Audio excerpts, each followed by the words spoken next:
Hello, welcome to Victory Chat with Jackie Mckeever. My name is Jackie. I am your host of Victory Chat Podcast, where we talk about, guess what? Victories. Y'all, we talk about everything from faith to finances to business because it's all about taking your life and your business back. That is the goal. Because guess what? When we have victory conversations, guess what happened? Your victory starts here. Y'all, today I have a special guest. Her name is Denne Lawton. She is the author of two books that we're going to briefly talk about. The first book is called I Am Sorry for Your Loss, and the second book is called Don't Ask Me to Stop Crying. Welcome, Denne. How are you doing today? I am awesome. Thank you for having me. I'm glad to be here and glad we're on Victory Podcast and we're victorious today just being here. Thank you. So we're going to ask you, we're putting you in the hot seat today. We're going to ask you 10 questions for our Victory Chat podcast. The first question is, why did you decide to write a book? Well, I have written in undergrad, I had written a few articles and like many authors, started a few projects here and there. But my first complete book, I Am Sorry for Your Loss, Memoirs of a COVID-19 Survivor, was my story. And I felt it was important to get that story out for so many reasons. One, to have an account of what COVID was like for a historical perspective. Another was there were people out there who, for some reason, it wasn't real for them. So it was very real for me. And it was important for me to be able to communicate that to others. And then also in recognizing some people, those who have lost loved ones, just so that they know that you weren't alone in your loss and in your grief. And I shared that experience with them. So for so many reasons. And then that population who had no experience. They didn't know anybody who lost anyone from COVID. They didn't know anybody who had it. And so I wanted, again, to make this very real for them. That's good. So how long did it take you to write each book? So I Am Sorry for Your Loss took me about 6 months. Because I was actually hospitalized with COVID. So I was hospitalized, I went down fast. It wasn't looking good for me. And when I was in the hospital, and that's just how COVID, that's how it happens. I thought I was going to be fine. Just maybe some mild symptoms. My husband, he had it first. I was quarantined, but he works in a prison, so he brought it home. And his case was mild. Mine became more severe. So when I got out of the hospital, knowing that, I love to write, I said, I got to get the story down because I'm living this real time. I really don't know what the long-term impacts are going to be. And so I'm glad to get the story down. And when January of 2021, actually December, I lost my dad, not to COVID, but circumstances surrounding COVID. And I said he would have wanted me to finish what I started. So in his honor, I dedicated the book to him, his memory. I said, I'm going to get this book done and ready to go January 1st. And that's what I did. Thank you for that. That was a lot. Who who is this book written for? So again, it's written for those who have survived COVID, for the public, for anybody who wants to know what the experiences were like. It's also written for our frontline. I talk about how important our frontline workers and our medical care workers were because they were pivotal. In my book, I mentioned a nurse by the name of Keisha, a couple of nurses actually, but this particular nurse, and she fought hard to make sure that I was going to go home. And she made me fight because when you're that sick, you don't intend to give up, but your body's giving up on you. And she really helped pull me through. So it was important to honor them. And so I wrote that book for them as well. I just want to make a note on something you said. I'm a paraphrase. So, like I was in healthcare.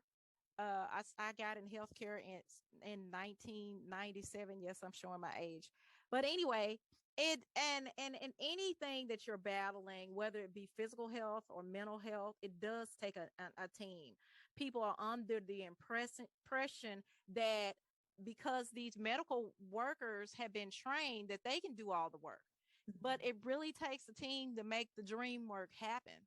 And that doesn't matter what you're fighting against, whether it be COVID, whether it be depression, whether it be whatever it is. It takes a team. It doesn't, nothing happens to your life without you. Um, so, so besides those two books that we mentioned, Sorry for Your Loss and Don't Ask Me to Stop Crying, are there any other books you've written? I'm working on two additional projects. Another nonfiction book that I'm working on. I'm a martial artist along with my husband, who was actually my instructor, and we ended up getting married. So it's a nice little love story about how that went. Oh, Yeah, so I'm excited juicy. about that. Yeah, so I'm excited about that, working on that. And then in conjunction with that, I'm working on my first fiction book, which is a lot of work because you really have to do a lot of research to make it Hmm. real. And so I'm finding that it's more work than my nonfiction book. So those are the two projects that I'm working on, and I hope to have those done within a year, within the next year. That's amazing. I love it. Um, so basically out using the type of style, because there's different styles of writing.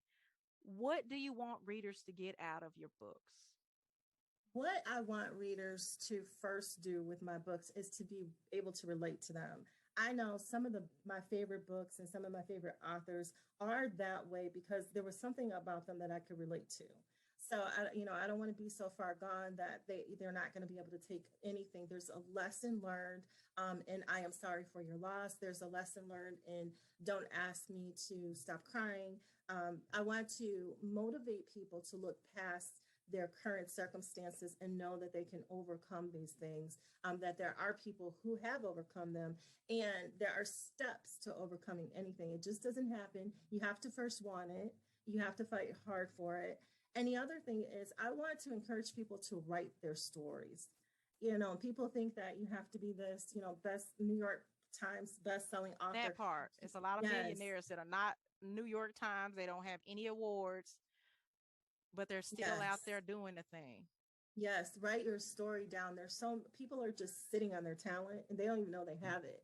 Um, you know, write your story down, and also creating a legacy. Because one of the things that I'm proud of is when writing my book is not about whether I'm going to be famous or if I'm going to get rich doing this, but I have a tangible legacy to give to my family that will never go away. If they don't remember anything that I've done, they could say, grandma, great grandma, however it goes, wrote books, and here's a copy of it. So that part is really important for me. That is good. That is good. Um, my next question, and my next question is, what advice would you give new people starting to write a book? Just some lessons that you learned during your journey.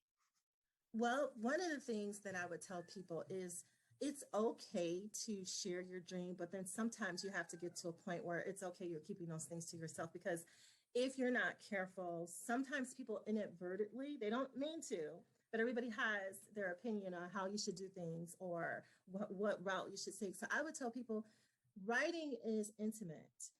It's something that's coming from you and it has to be for you. It can't be for anybody else. And that's how you get your best authentic work. So make it very personal. Make it something that you love. Don't worry about, what you feel your shortcomings are. Or, I'm not the best writer. Everybody's a good storyteller. So just get it down and find your resources. There are so many resources out there. Don't be afraid to tap into them.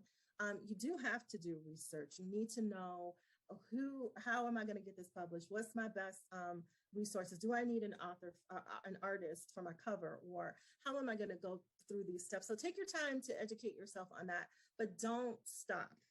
Start your project and don't worry about time constraints, because we all get caught up. I got to have this done in a year. I got to have this done, whatever, how long it takes. Just be consistent in the process. That So, part right there, I can understand consistency because I started back writing my book about absent parents. It's a project that I started actually 5 years ago, and I put it down. Um, and truth be told, I know there was a lot of reasons why I put it down. One of the reasons is, I felt like I was refilling those emotions as I put them in on the page, right? The book mhm. is geared to help people heal from the effects of absent parents. And it's funny because when I announced publicly that I was writing, I'm going to finally finish this book and put it out there. Like I've already talked to young ladies, women who had that experience, and other people was just saying, "Oh, I had absentee parent. It didn't affect me." But in fact, they probably really didn't notice how things, our parents affect everything, whether they're in your life or not in your life, whether they're um active. A parent can actually be physically there and mentally absent. And I just address those things because my goal in that book is to help people heal and release. And, by sharing some of my journeys on how I got anything. So I understand the memoirs and stuff. I'm actually listening my book as a self-help. But it could be, a memoir as well, because I am actually sharing some of my journey. So I can relate to you. It's awesome when you step into the journey, how God will just bring people. And so far, since I started, this is episode 102 of Behind the Author's Pen, how I've been finding people that I can relate to and stuff. It's like we're on the same wave, on a save wave thing, and just similarities in your stories. I did not have COVID, but I've experienced loss in other areas, and I can understand your journey. And before I let you go, I want to ask you another question, right? Um, can you give the listeners a quick blurb about um you can either do both books or one of the books. Just let us know which book you're gonna pick. And let us know where they can find the book and more Okay, from so you. actually, just to give a quick overview on both books can be found on Amazon and Barnes and Nobles and Books a Million. So both books can be found on that platform. I think I Am Sorry for Your Lost book, Memoirs of COVID, is pretty much self-explanatory, but I do want to talk about Don't Ask Me to Stop Crying, because that one is just an anthology of stories throughout childhood all the way through adulthood. And I know that people can find a story in there that they can relate to. I talk about some childhood traumas. I talk about some adult traumas. I talk about domestic issues that resonate with just about everyone. So I think that this book is all encompassing for so many different audiences. And it's again, a general story of overcoming and not giving up and seeing your future self, because the circumstances that you find yourself in today, there's not always going to be that way. If you're struggling, if you're going through something, I want people to see that there is a better tomorrow. And I'm an example of that better tomorrow when they That need part to. right there. Yeah. So I just wanted to share that with the broader audience. That's amazing. You're able to be uh, not only a light but a safety net for people, and it's just my prayer that everybody that I'm able to talk to can reach an audience beyond their own imagination. I want to thank you for joining us as a special guest for Victory Chat with Jackie. And you all make sure that if you have not, you subscribe to my YouTube channel, because I'm bringing you just authors. We're looking by going behind the author's pen, getting to know the who and the what and things of the author's journey, and learning more about the books these authors have and why they put them out there. Like, go to Amazon, purchase her books. They're there. Thank you again for joining us. And you all remember, your victory starts here. Thank you. Thank you for having me.